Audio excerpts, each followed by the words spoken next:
David, welcome to 92nd Street Y. This is your first time on stage here, is it? I did the Q one time. It was my first A. Oh, really? Yeah. I want to see. The A is more fun than the Q, I think. I think so, yeah. I thought we would start by talking about how we know each other. Yeah, I think I wanted to do that like at the end to make sure we did that. So, can I say how we know each other? Yes, we'll each give our version of events because I suspect it might be different, but you go first. Okay, my version is that in our relationship, our first date was, I guess, me criticizing some of your work in my first book. Yes. And I remember when, not expecting that book to do much, I was at like a very small event in Greenwich Village, and somebody came by and said, I just saw reading your book at a cafe, Malcolm Gladwell, and I was like, oh, darn, because I didn't think it would get on your radar. Yeah. And then our second date was you critiquing me back in the New Yorker, also being very positive, but also critiquing me back in the New Yorker. Hold on. I wrote an article for the magazine, which was, it was the warmest, sweetest embrace of your book. Yes. And then I did a separate piece for the website where I gently pushed back against some of your more outrageous assertions. Okay. And then, I'm going to pick up the story from here. Okay. Then, was I on book so tour? Gentle. You were on book tour. I wasn't on book. Why was I in? I was in Washington D.C. and I'm going into NPR, and then you come swinging through the door. Me? You did. Did you not remember this? We had it was in the movies they would call us meeting cute. And then, for some reason, we started running together. Yeah. Well, no, you skipped over our third date. Yeah. Which was the first time we actually met in person, which was at the MIT Sloan Sports Analytics Conference. Oh, that's right. That was the first time we met in person. We were invited to do a debate that was 10,000 hours versus the sports gene. Yeah. And in some ways, my preparation for that debate, because you're very clever and I'd never met you and I didn't want to get embarrassed. Yeah. So I did a lot of homework, and that debate in some ways seeded some of the ideas for this book. But what I really want to say about that debate was, you could very much have just like tried to, crush me or like use your literary clout or whatever it was, but instead we ended up having a great conversation. Not only that, but when we came off the stage, you told me what you thought my good points were and said, when we're back in New York tomorrow, why don't you go running? He said, this was a great idea, you should explore that more. And for me, this was in many ways like the people I write about in chapter 10 of Range, where this could have become a zero-sum thing, which frankly with some other authors that I came into conflict with, it did become a zero-sum thing. But in this case, it wasn't. Like the foxes in chapter 10, you were willing to update your mental models, and I learned from that. And I think in some ways it empowered me to take on a more amorphous and ambitious book in this project that I know is imperfect, but that I was willing to do because of that. And that sort of openness and exchange, I think, made me better. And I think if that happened more, we can see in society, I think there are too many conflicts that are viewed as zero-sum ideas. We were both disincentivized from agreeing about anything in many ways. But it made me better. And for me, it's kind of a model of an intellectual relationship. So I really appreciate that. I feel slightly guilty because I have I developed this whole theory of love bombing, which was when someone criticizes you, the only appropriate response is to love them back, even if you're doing it cynically, because it completely disarms them. It's the last thing they're expecting. But in your case, I started out thinking, oh, I'll just love bomb him, and then I realized, actually, he has convinced me. So it started cynical and ended up totally idealistic in the sense that I was like, oh, he's totally right. I tried to love bomb him and failed because he actually won me over. By the way, not to critique one of your theories, but I've seen your responses to like some of Chris Chabris's criticism, and I wouldn't call that love bombing. That's what I was worried I was going to get. I occasionally stray. Guillotining. We all stray off the straight and narrow, but I do, in the main, I like to love my critics. But wait, we have to get to the point. What was it? So we had this discussion. It wasn't a debate. It was a discussion at the MIT Sloan's conference, and you said it sowed the seeds for this book. What was the seed?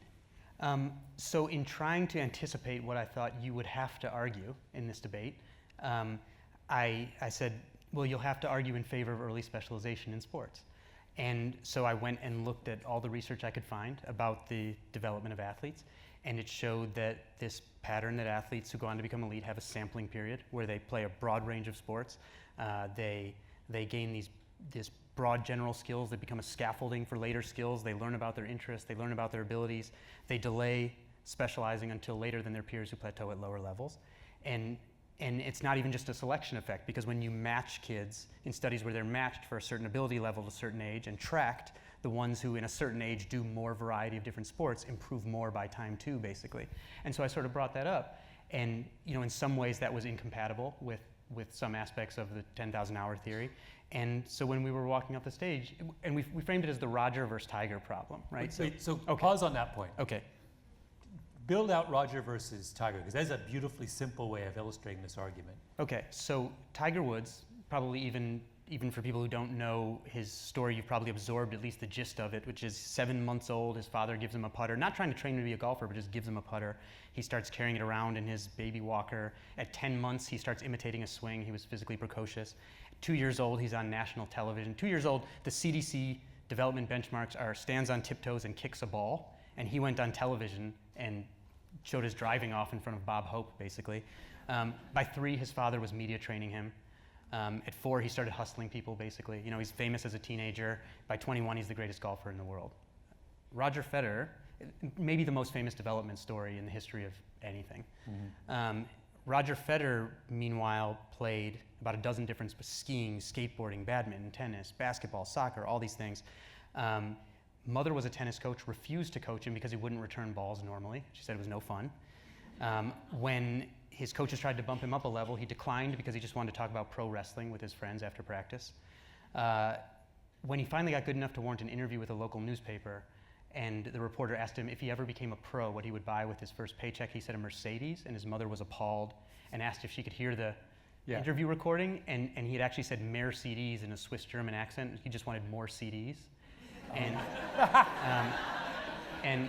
so then she was like, okay, we're doing okay. His father had no rules, just said don't cheat, don't care anything else. And he specialized, he continued playing badminton, basketball, soccer, specialized years after. At what age is Roger Federer really only playing tennis? Mid-teen years, basically, where he's only doing tennis. But he still continues to non-formally play soccer, even when he's doing that. Yeah. And other informal sports, continues with them even after that. And the question basically was, which one of these models is the norm? Which one should we extrapolate from? Why? This to me is the fascinating question. So we have these two of the greatest athletes of the last 50 years represent diametrically opposed models of development. One well-known, one unknown development story. We're in love with the Tiger model. Yeah. If I polled the audience, most of them would say the Tiger implicitly is the model that leads to greatness. Mm-hmm. You're arguing, no, it's the Roger model. Why? It doesn't. One thing I've never understood is why did we fall in love with the Tiger model and not like the Roger model? Wait, I thought you made us fall in love with the Tiger model. Don't blame me. I did not write a book about sports. I'm just kidding. Everyone says I wrote a book about sports. I know. No, that's true. That is very true. That ideas that you started became outrageous in other hands in many cases. That's a nice way to put it. I remember the Time magazine article that was like unrecognizable about theories. Well, it was that point I was positing that there was another Malcolm Gladwell walking around with curly hair who had a set of views that were sort of unknown to me. But in terms of Tiger, I think to steal, it's dramatic. It's incredibly dramatic. There's video of him on YouTube at age 2. It makes a ton of intuitive sense. It's very easy for a prescription to tell people. And I think, as you said, we're obsessed with precocity, right? You said these child prodigy videos are human cat videos. And I think that's true, and I'm mad I didn't think of that line for my book. But is that enough, though? Because it's also clear that Tiger pays an extraordinary price for his precocity in a way that Federer does not, right? In fact, it's not difficult to reach the conclusion that one of the reasons Tiger had a kind of meltdown for many years is that he really has been a prisoner of golf since he was this high. And one of the reasons Federer seems so well adjusted is that he had a normal childhood. He did. He completely had a normal childhood. The writer who probably knows the family best called his parents pulley. not pushy. So he did have a very normal childhood. Yeah. So even given the fact that the Tiger model is costly, we still embrace it. Yes, because, well, we're obsessed with excellence. And I think, so one of the themes in Range, I think, is that there are, and maybe this doesn't apply to golf, and we can talk about that, but that there are things that you can do that cause head starts that actually systematically undermine long-term development. But I think that is a deeply counterintuitive idea. And when push comes to shove, our intuition is that getting ahead is getting ahead, and that prodigious performance in a child is a trajectory, not just a cross-section, but that's often not the case. But it's also, it's admirable to see someone want to work that hard. Like, I respect that in them.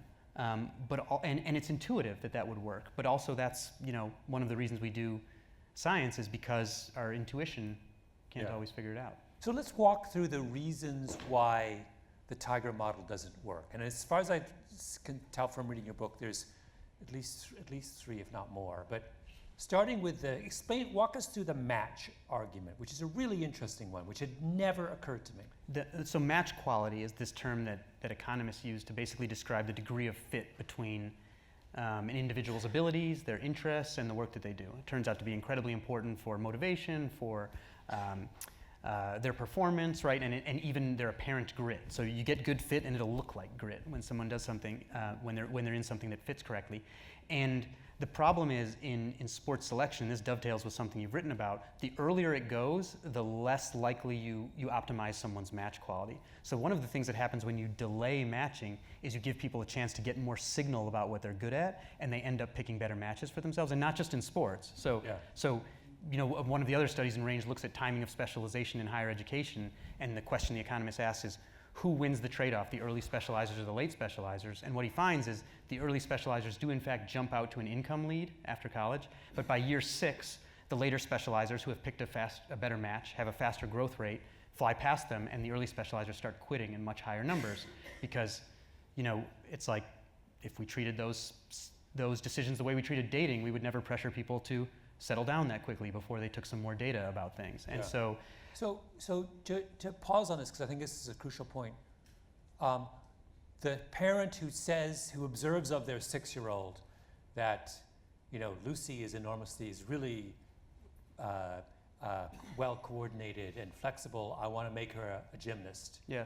The mistake they're making is that you don't know at 6 whether Lucy is best cut out for gymnastics. And if you wait until 12, gymnastics may be a bad example here, but if you wait longer, you have a better likelihood of figuring out what her skills match up with. Definitely. 6 is just too soon. Yes. Gymnastics women's gymnastics specifically is a weird example because it requires a pre-puberty peak. Yeah, actually, that's a bad, what's a better example? But because, female gymnasts have shrunk from 5'3" to 4'9" on average in the last 30 years because it makes their power to weight ratio better and lower moment of inertia, so that's a whole different advantage.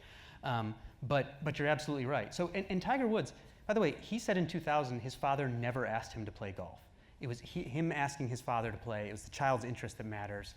And so I think the idea that he was like father manufactured from the get-go, like you shouldn't be worried about missing the next Tiger Woods, because if there's that like incredible sort of outlier display of interest, like that's not something that his father manufactured from the get-go. Yeah. So I think people are worried about missing that, but really what you should be oriented toward is match quality. And there's all sorts of reasons. So you've written about the relative age effect, right? So I was just looking at a breakdown of the birthdays of soccer players in the U17, under 17 European Championships. 47% of them were born in January, February, and March, and 6% in the last 3 months of the year. And that's because as we push selection earlier and earlier, all the coaches are selecting for is the kids that are effectively a year older, and they are actually biologically mature, and they're mistaking that for talent, and then they're in the pipeline. You've deselected the other kids. And it's getting more and more exacerbated, where we're picking for things that have nothing to do with the traits you ultimately want, because we're driving selection earlier and earlier. Yeah. So that's one argument that I can see actually it's kind of fascinating to apply that outside of sports as well. So the equivalent would be to observe of your 6-year-old that she has a facility for counting, and to put her immediately into a pre-math PhD program. But that's exactly what parents are doing. And in fact, right? what they're and counting is a good example, because what these things that parents do are usually based on is the observation of what's called a closed skill, something like counting, or the kid walks early or something like that. And those kinds of closed skills that aren't these more general pieces of scaffolding that are good for long-term development, there's a fade-out effect on those kinds of skills, whether they're in sports, whether they're in math, lots of academic programs that are meant to give kids a boost early on to get them on a different trajectory, and it does initially, because the way you can give them the fastest improvement is by teaching them closed skills that have to do with procedures that are used over and over and over. And there's a ubiquitous fade-out effect, which is actually just other people catching up, because everyone's going to learn that skill eventually, and it ceases to become an advantage. And so we make choices based on precocity in these closed skills in many cases that are not really in the long-term an advantage. Yeah. So second argument is that in order to excel at a complex skill in the long term, you need to build a broad base. Yeah. So walk us through that. Both, I'm interested in this one. This one's even more relevant outside the sports realm. Yeah. Yeah. But give us both sports and non-sports in this instance. Yeah, so I wonder if this is, maybe we should introduce the issue of the kind and wicked learning environment, basically, which are terms taken from a psychologist named Robin Hogarth. And one of the reasons, there's a real lack of study in golf, which is interesting, but one of the reasons I can believe that early specialization may in fact work in golf, although the best player in the world right now, Brooks Koepka, picked up golf later because he got in a car accident and his parents didn't want him to do contact sports anymore. But is a kind learning environment is where all the information is available, next steps are totally clear, people often wait for each other to take turns, patterns repeat, feedback is automatic and totally accurate after everything you do. So golf is almost like an industrial task. You try to do known movements over and over and over with as little deviation as possible. That's a kind learning environment. So give me other examples of kind learning. Chess is a kind learning environment, Yeah. so it's based, the grandmaster's advantage in chess is basically pattern recognition. And that also is the reason why it is so amenable to automation, because computers are even better at pattern recognition. So the kinder an environment is, golf is like entertainment, and we still watch people playing chess because it's entertainment, but the more of a kind environment the skill is, the more easy it is to automate, which is why, now your iPhone app can beat Gary Kasparov. On the wicked end are challenges where the rules may not be clear, people are acting in real time, they're more dynamic, you may or may not get feedback after everything you do, next steps aren't always clear, the feedback may be delayed or may be inaccurate. So Hogarth used this example I love of a famous New York City physician who became renowned because weeks before patients would develop typhoid, by palpating their tongue, feeling around their tongue with his hands, he could predict that they would get typhoid right again and again and again. And as one of his colleagues eventually observed, he was a more productive carrier of typhoid than Typhoid Mary using just his hands. And so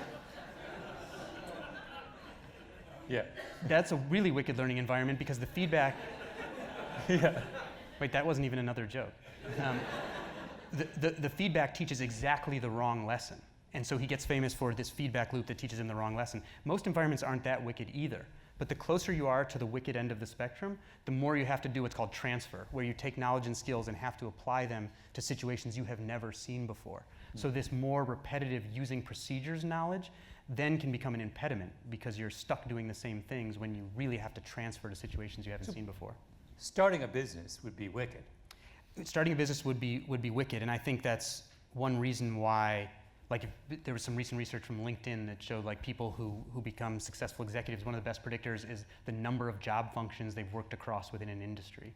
Or again, to go to this obsession with precocity, when Mark Zuckerberg was 22 and he said young people are just smarter, and MIT Northwestern and the Census Bureau just has research out showing that the average age of a founder of a blockbuster startup on the day of founding, not even when it becomes a blockbuster, is about 46. Yeah. But like the Tiger story, we just focus on the Zuckerberg story, but actually people have to zigzag usually quite a bit before they find that ground, because the goal isn't initially clear like it is in kind learning environments. Yeah, yeah. So it's odd that the kind of myth of precocity and the idea that the Tiger model is so important is relevant only in the areas that we're least interested in. That's right? I should have talked to you before I wrote some of the lines in the book. Yeah.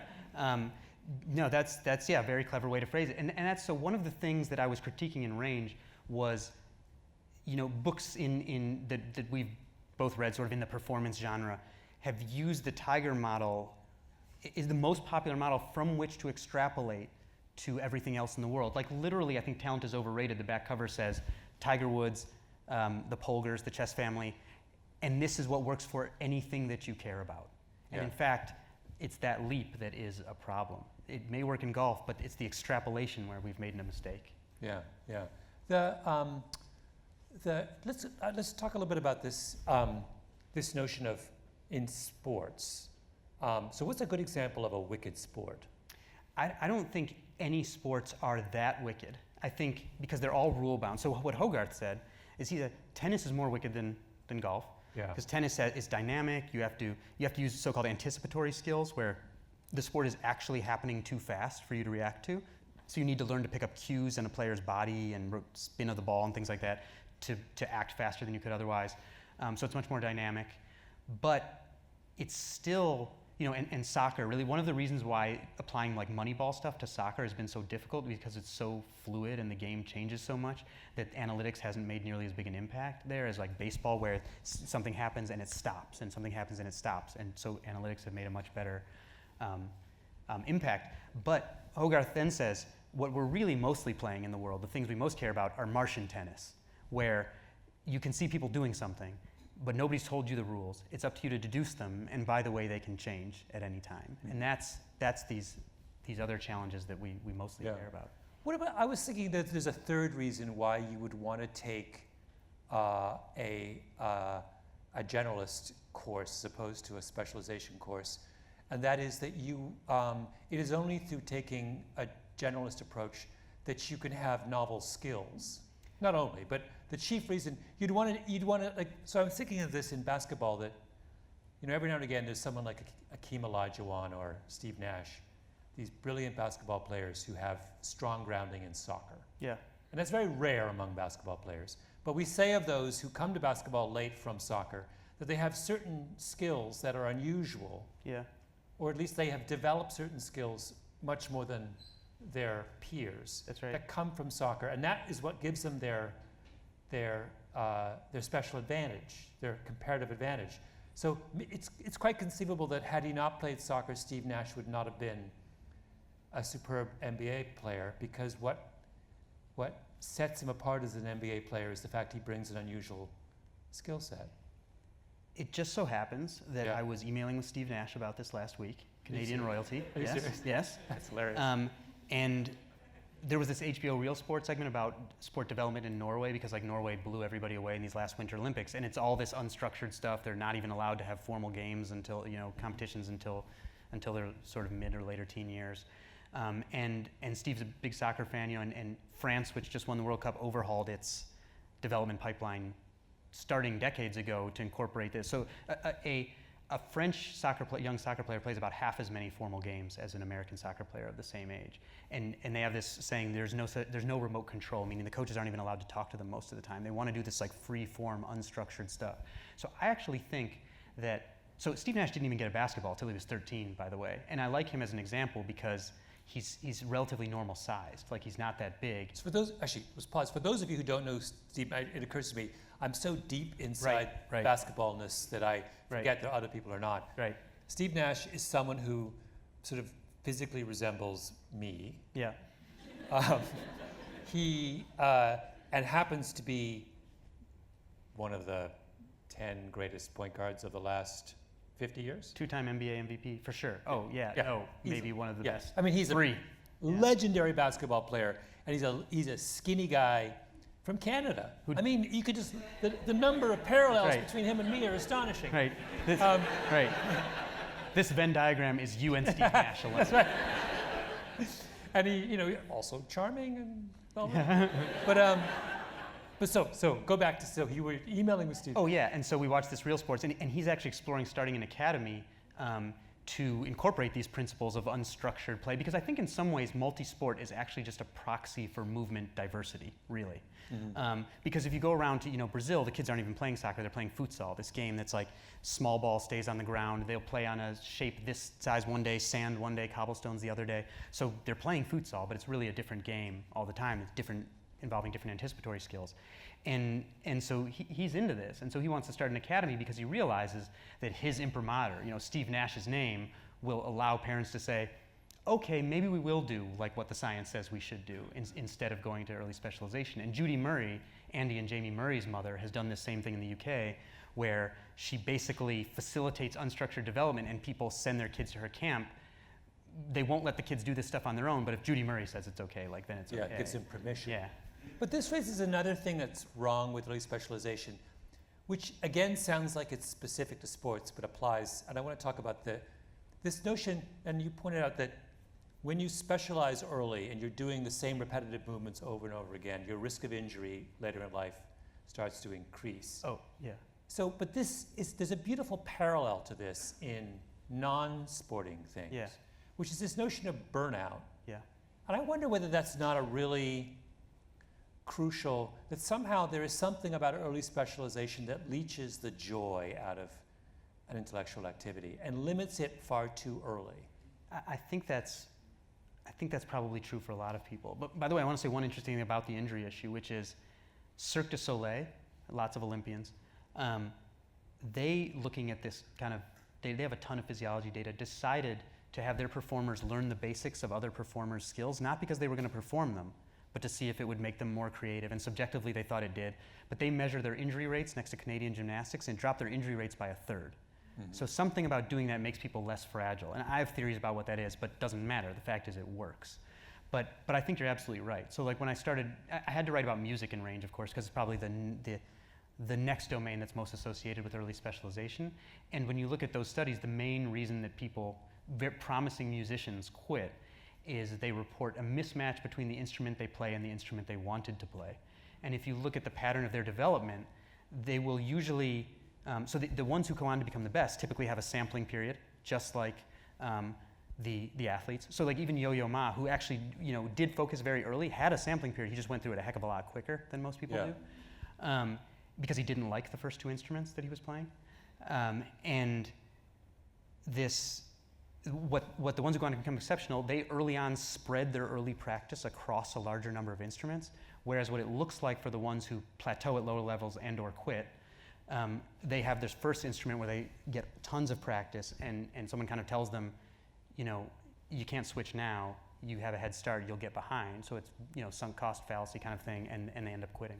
So like in Battle Hymn of the Tiger Mother, on the first page, she says, here are the secrets to successful children, and assigns one of her children violin and presides over 5 hours a day of practice. And to the author's credit, later in the book, she acknowledges, the daughter says, you picked it, not me, and quits, right?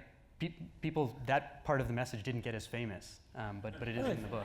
5 hours of violin a day is just the most bananas idea I've ever heard. Not just for the child who has to play 5 hours, but for the parent who has to listen to 5 hours. No, Why would anyone do that to themselves? My parents tried to make me idea. play the violin, by the way. What? It didn't. 1 week. It lasted one. My sampling period was 1 week. So that's great. And I walked away. Why did I quit violin after 1 week? Because my brother, who's older and musical, I say that in scare quotes, I had to, as a child, listen to him endlessly bang away on the piano. And I was like, it clearly is going to take many, many years for him to even be remotely kind of pleasing on this instrument. Why would I put everyone else in our family through the same painful process? It's so magnanimous of you to I know, not I become a retreated to musician. my room and closed the door. Anyway, this is not about my family pathologies. This is about something much more important. But I want to talk about this in terms of, let's talk about this in terms of schooling.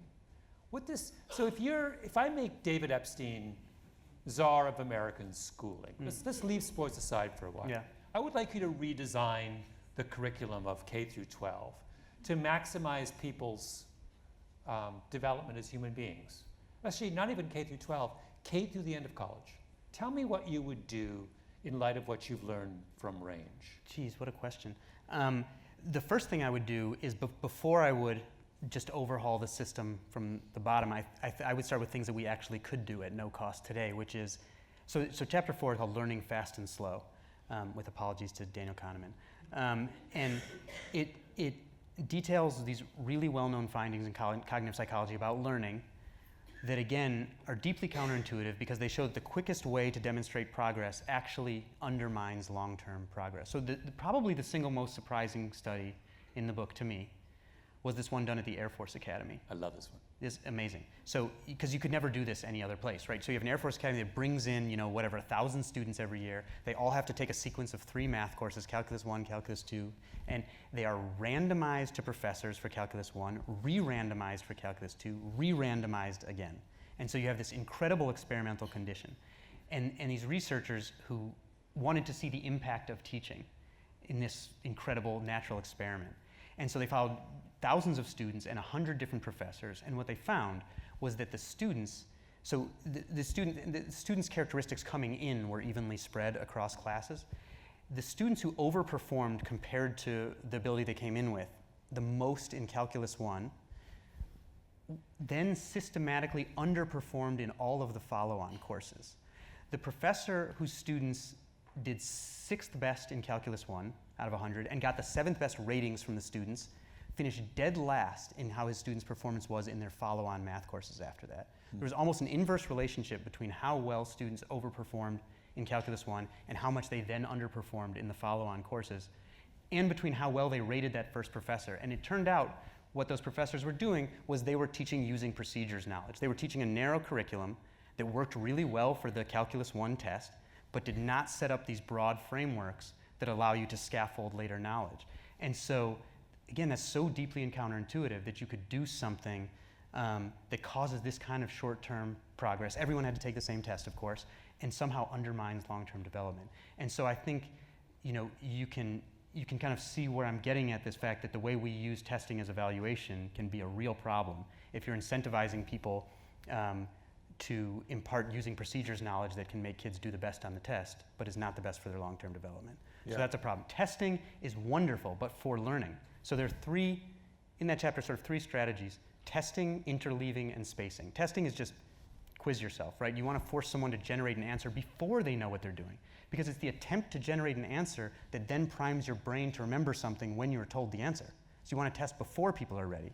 Interleaving means doing tons of different kinds of problems. The way that math study usually works in the US is you do a type of problem, do it, problem A, B, B, B, B, B, C, C, C, C, C, and that leads to using procedures knowledge. What you want to do is never show the same exact problem twice, and what that forces the learner to do is to match a strategy to a problem instead of learn how to execute a procedure. That's called interleaving, where you mix up these problems.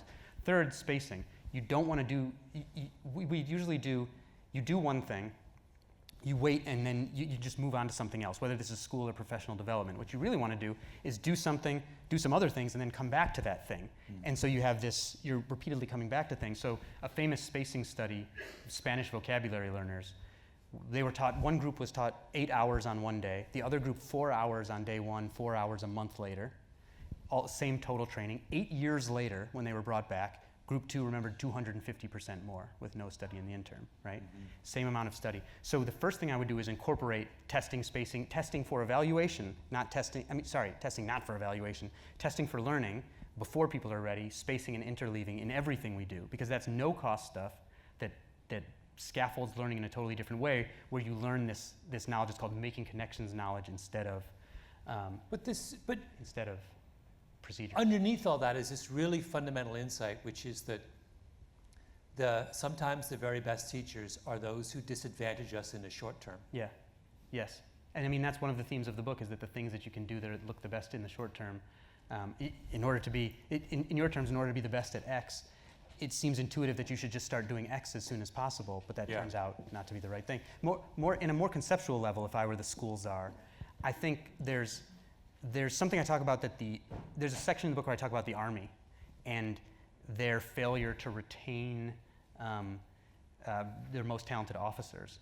And first they tried to throw money at them, and that the people who were going to stay anyway, and the people who were going to leave left anyway, and that was $500 million of taxpayer money. And then they started something called talent-based branching, where instead of saying, here's your career track, up or out, someone goes in and say, here's a bunch of career tracks. You can sample a couple. We'll pair you with a coach.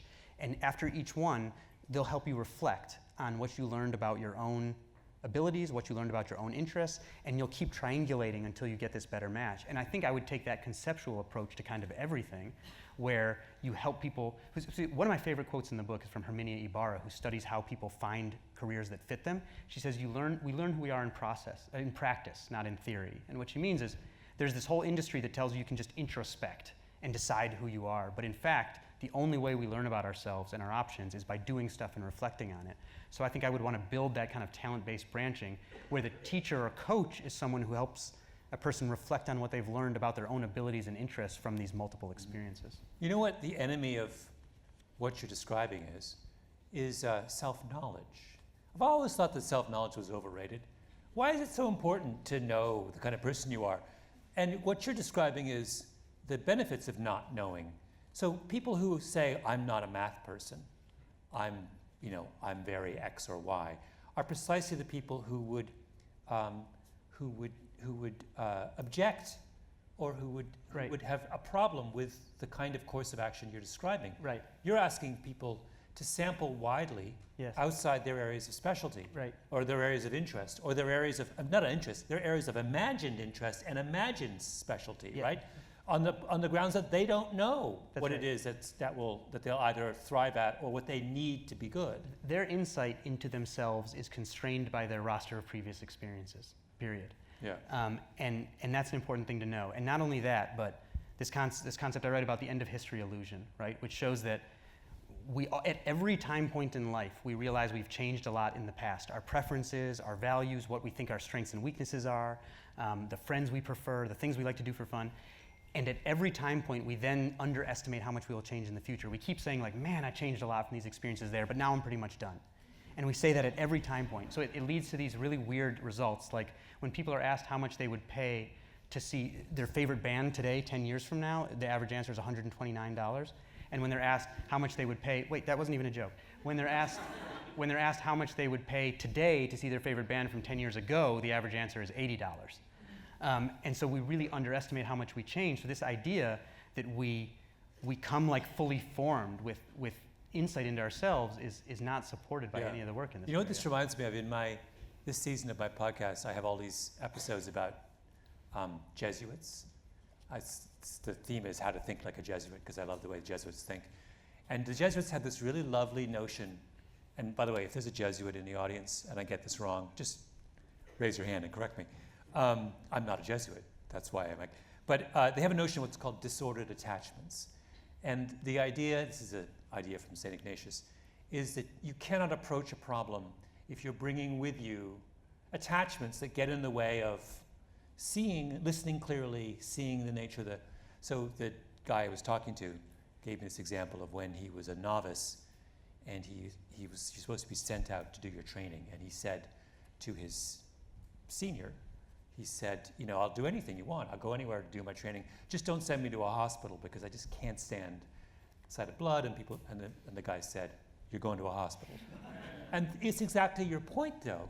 He was observing that he had a disordered attachment to the idea that he was someone who could not deal with that particular set of problems. And that set of problems were not useful to the direction he wanted to go on.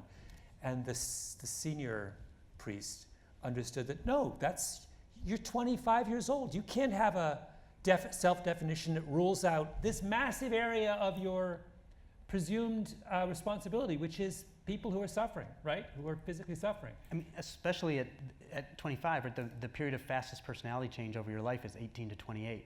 So making those decisions for a 25-year-old is making a decision for someone that you don't really know yet. Yeah. And for a world that you can't really conceive. Right? Yeah. And I don't think that's a good strategy for matching. Let's go radical for a moment. What if, for example, would you go for the following idea? What if we had students choose when at the point in high school when you start choosing your own courses, what if we took that away and we just assign people courses randomly? I think that would probably be fine as long as I think we should implement this kind of. By the way, I love that you, without even a moment, let's just stop. We're in the Upper East Side of Manhattan. We're within walking distance of Dalton. We have just suggested that the premise on which all of this high-priced education is based is just nonsense. Well, I mean, the evidence. No, but the evidence for that is actually pretty clear.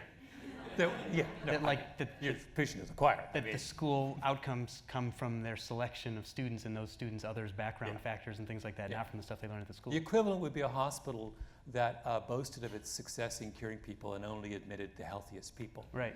So They basically just admitted members of the U.S. Olympic team, and then turned around and said, "Oh my God, look at the health status of our patients. Right, It's extraordinary. They're setting world records. That's how much we cured them." Right. Things like, yeah. No.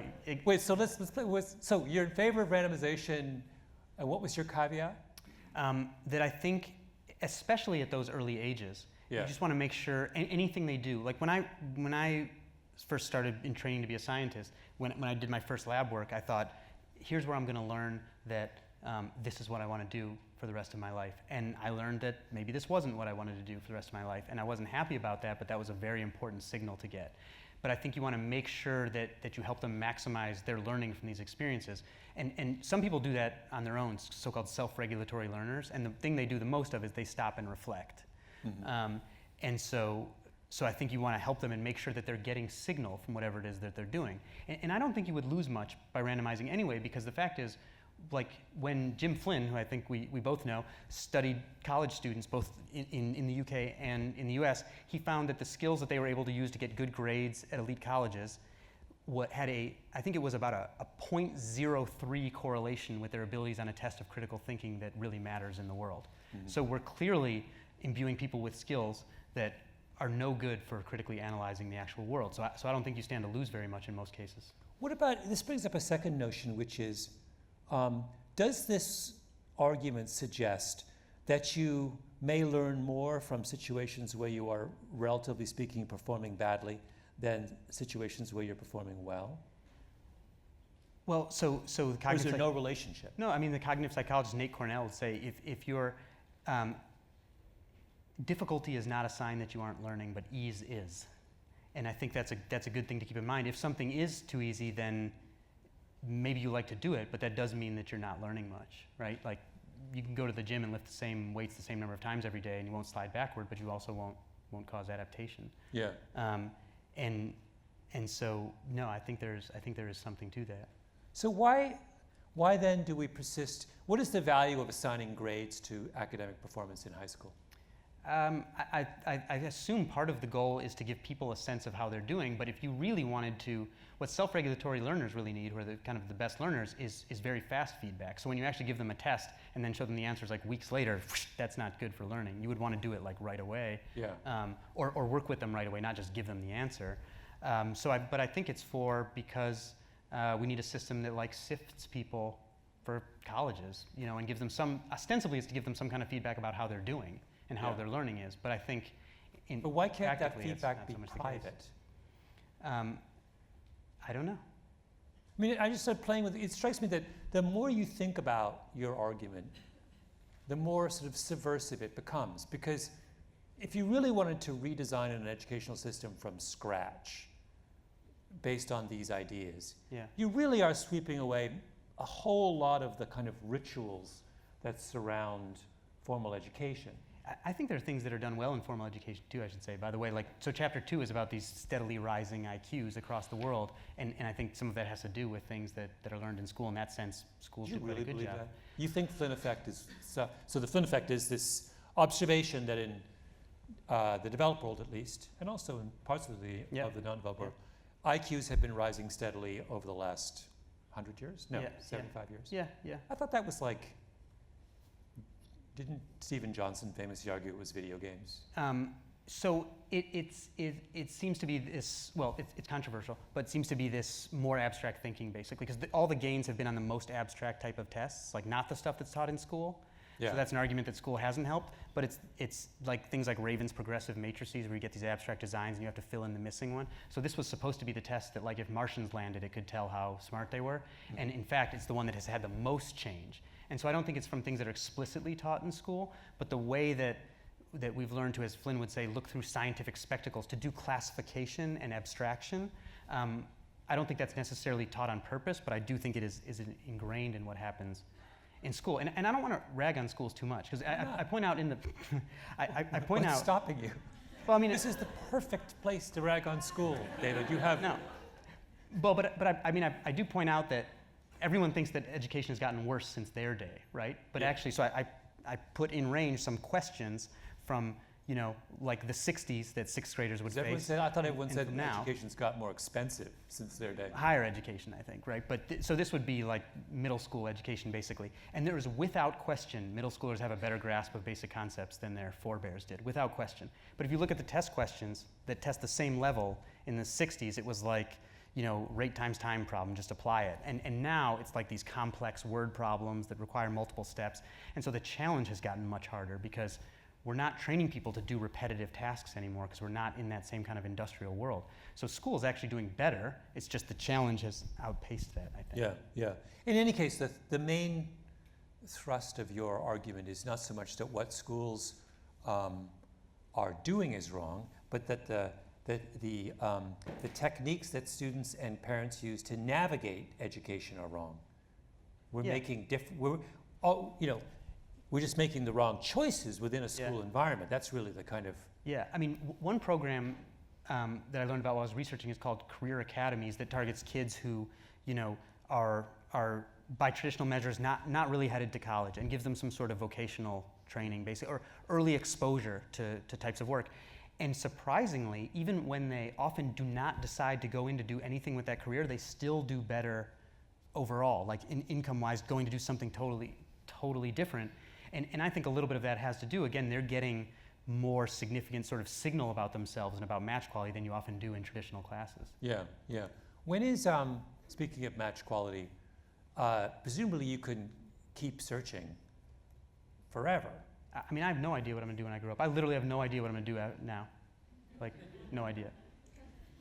I mean, when I was a teenager, I thought I was going to go to the Air Force Academy, be a test pilot, and be an astronaut, and I've gotten like linearly less long-term goal-directed. I don't know whether your particular position right now as a best-selling author is generalizable to the general public. No. I mean, but in the Dark Horse project, in the book, the common trait of people who find fulfillment in their careers is a focus on short-term planning, and that resonated with me so much, such that I ended up as a subject in the study, which I disclose in the book. What they do is they all came in and would say, well, don't tell people to do what I did, because I came through this weird path where I thought I was going to do one thing, and then I tried it, I didn't like it, so I zig and zag. And they all view themselves as having come out of nowhere, which is why the researchers called it the Dark Horse Project. Mm-hmm. And their common trait is this short-term planning, where they don't look around and say, here's who's younger than me and has more than me. They say, here's who I am right now, here are my skills and interests, here are the opportunities in front of me, I'll try this one, here's my hypothesis about what I'll learn, and a year from now I'll change because I will have learned something new. And they just do that until they get to a spot where they can kind of uniquely succeed and feel fulfilled. And so I've totally abandoned that longer-term planning in favor of these short-term proactive experiments. And why would you have to stop? You can keep doing that your whole life. If you were running a company based on these observations, would you put that observation into practice? That's to say, right now, companies do a version of this, right? They silo people from the get-go. Mm-hmm. You start out in marketing, you stay in marketing, unless you're one of the very, very few to rise to the very top, and then maybe you get a shot to... Are you saying you would do much more cross-specialization with it, even for people in their 30s and 40s? Absolutely. One of my favorite characters in the book kind of got her first real job when she was 54, basically. But and a lot of the characters did that. Oliver Smithies was another of my favorite characters, right? Who he started in med school and then does chemistry and because he sees a lecture and loves it and becomes a biochemist when that was not a thing. Now that's its own specialty. At the time it was this weird hybrid. And then in his 50s he decides to take a sabbatical 2 floors away. Like every couple of years he goes in a new domain, 2 floors away from his own lab to learn DNA, and then at 60 does his work that wins him the Nobel Prize. Or like Andre Geim, in the last chapter, the only scientist who's won both the Ig Nobel Prize for the silliest research and the Nobel Prize for, and he says... Which one did he win first? Ig Nobel. Oh, I see. For levitating frogs with magnets. And why is that Ig Nobel? That sounds really interesting to me. They ask you if you're willing to accept it because of the reputational thing first. And he was happy to accept it. And he likes to say, it's psychologically unsettling to switch gears, but he likes to say, I like to say I don't do research, I only do search. And I sort of loved that. And we were just talking about Bill Simmons before this, and The Ringer, who's bounced around and had some huge successes and some failures in some of the work that he's done. And one of the things is now these people who are becoming famous at The Ringer went in with totally different jobs. And he allowed them to come on a podcast or to write a story or do this other thing, and now they are famous. Yeah. Because he allowed this sort of internal mobility in them to try things. Like you were just calling someone a genius who was hired as an online editor and now is a famous podcaster, right? And that's not what she was hired for. And he allows people to try different things. Yeah. It's one of like the happiest workplaces I've visited too. I have to Well, it's interesting because what that reminds us is that we have, going back to this question of match, we have way too much confidence in the accuracy of the match mechanisms that are in place. For sure. Like, so there is no reason for someone who is 25 or 28 or 30 years old to believe the system has successfully matched them with what they ought to be doing. Yeah, I mean, or you can always be looking to make that match better, right? And again, this is what the Army realized, where they said our traditional tests are not doing as good a job as this talent-based branching, basically, and that you have to actually do some experimentation. And maybe that's annoying, but it should be viewed as an investment in long-term development. Yeah. We have questions, and I've been remiss in not looking at them.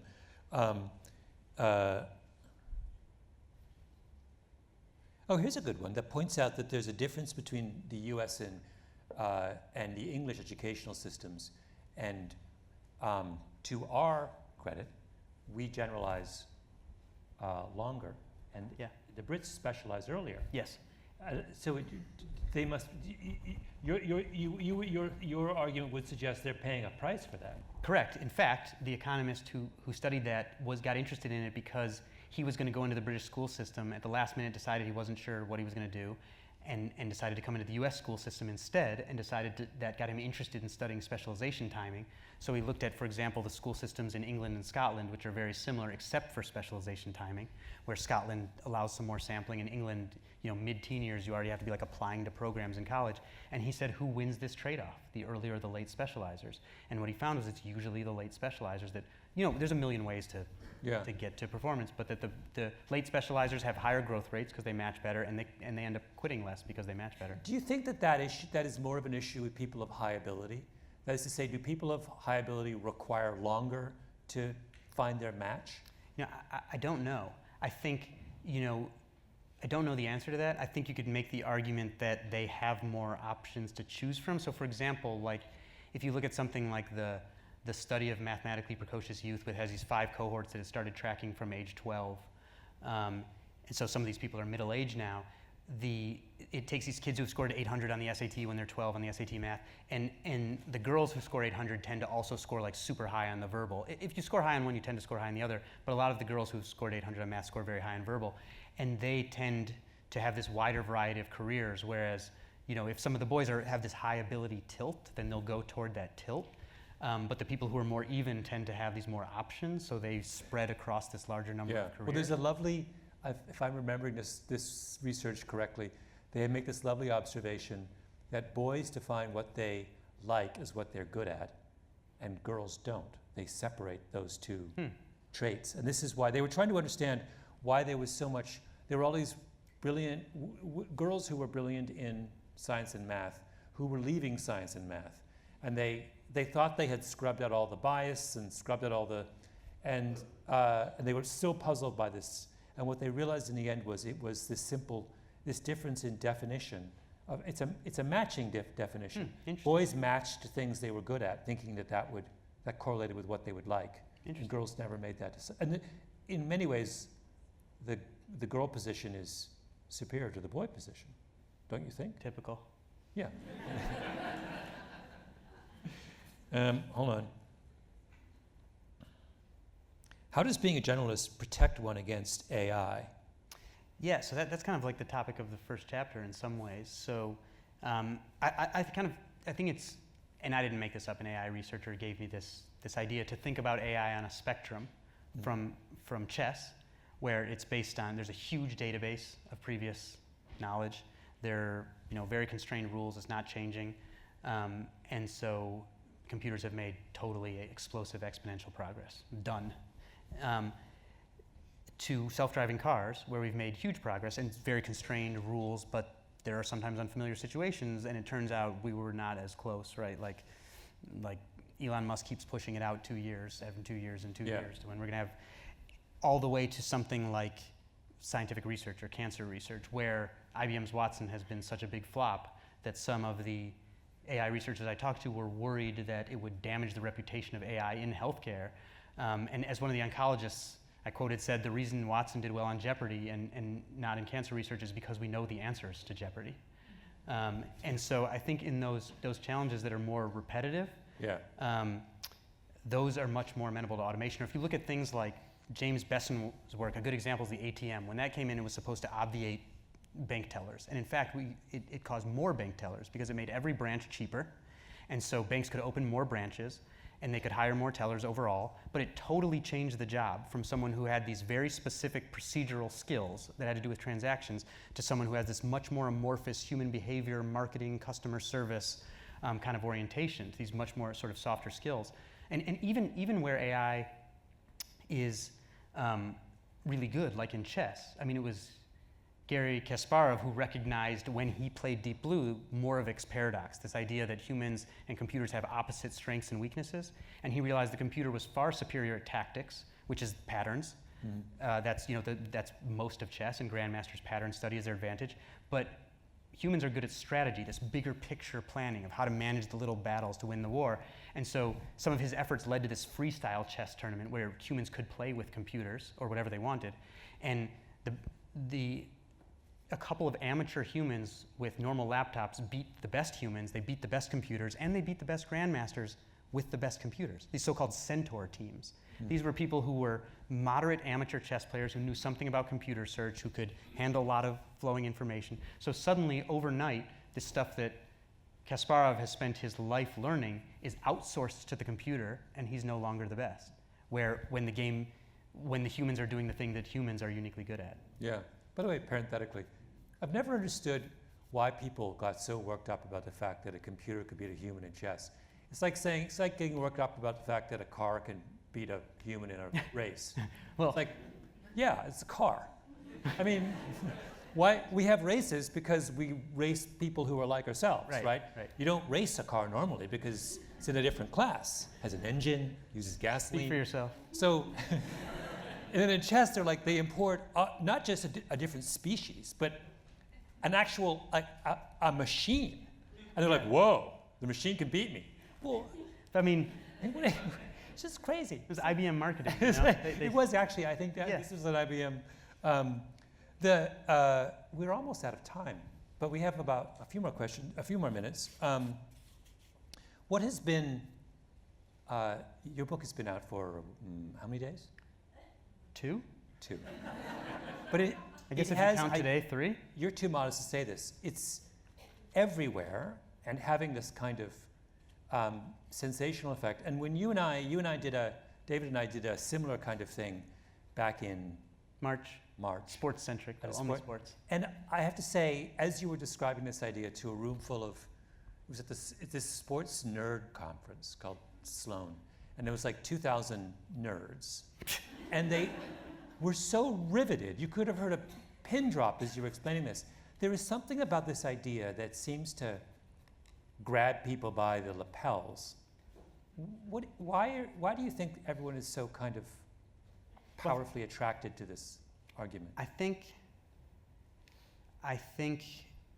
there have been very strong arguments that people perceive going in the other direction, for one. Why are you looking at me? No reason. Who are you looking at, David? Don't see anyone behind me. But I think this is a topic, how broad or how specialized to be, that is important to everyone, whether they discuss it explicitly or implicitly. That the signal is very strongly on one side to only do one, and that we talk about all the time, but that we talk about purely with intuition. And so I think my goal was not to be the final word on this, because I don't even know ultimately how you could ever have the final word on this, but to look and see what research was out there and bring to those conversations some concrete information that I hope could make those discussions much more productive and interesting for people. So I hope it's that this important discussion that's only been grounded in intuition maybe will go a little bit of a different place now. And that plus, so much of it was deeply counterintuitive for me. Again, this idea that you can do things in the short term that undermine your development in the long term. And so I think, apparently counterintuitiveness sometimes works in writing. Yes, it does. It does. David, thank you very much. David will be, by the way, before you, don't clap yet. David, you will be signing books where? Downstairs? I'm not sure. Somewhere in this area, David will be signing your books. I encourage you all to read this book. I genuinely think it is an eye-opening and much-needed and beautifully written book, and you're to be congratulated. And you know, I want to thank you for your support of it, because like I said, this has been like a model sort of intellectual relationship for me. You're making me sound like I'm an old guy, like this is Karate Kid. No. And you're... I take it all back. Take it all back. All right, thank you very much, David. Thank you.